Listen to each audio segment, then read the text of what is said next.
Hello guys, welcome to my another mini blog. আজকে আমি বাবার বোন মিলে চলে গেছিলাম ক্যামেরার দোকানে ক্যামেরা কিনতে।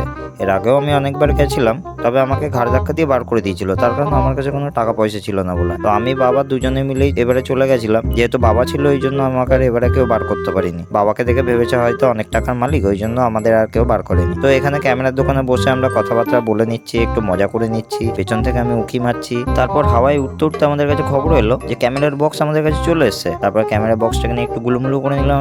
আমি যখন আদর করছিলাম তখন আমার হাত থেকে বক্সটা কেড়ে নিয়ে হঠাৎ বক্সটার পেট কেটে দিল। তারপরে দেখি সেই নাড়ি ভুড়ির মধ্যে থেকে আমার ক্যামেরা বেরিয়ে এলো। ক্যামেরা আমার হাতে দিতে না দিতেই আমায় বললো ক্যামেরায় ঠান্ডা লেগে গেছে, ওর গায়ে একটু সর্ষের তেল ভালোভাবে লাগিয়ে দিতে হবে। তো অনেকক্ষণ ধরে ঘষে ক্যামেরার পিঠে বুকে সব জায়গায় সর্ষের তেল লাগিয়ে দিল। দেওয়ার পরে আমি ক্যামেরাটা আমার হাতে দিল, আমি নিয়ে একটু ক্যাত মারছিলাম, অনেকক্ষণ ধরে ক্যাত মারছিলাম। মারতে মারতে বাবার কটা ছবি তুললাম, বোনের কটা ছবি তুললাম। বাবার মুখে হাসিটা দেখো এবারে, ওরে বাবা কি হাসি বাবার মুখে।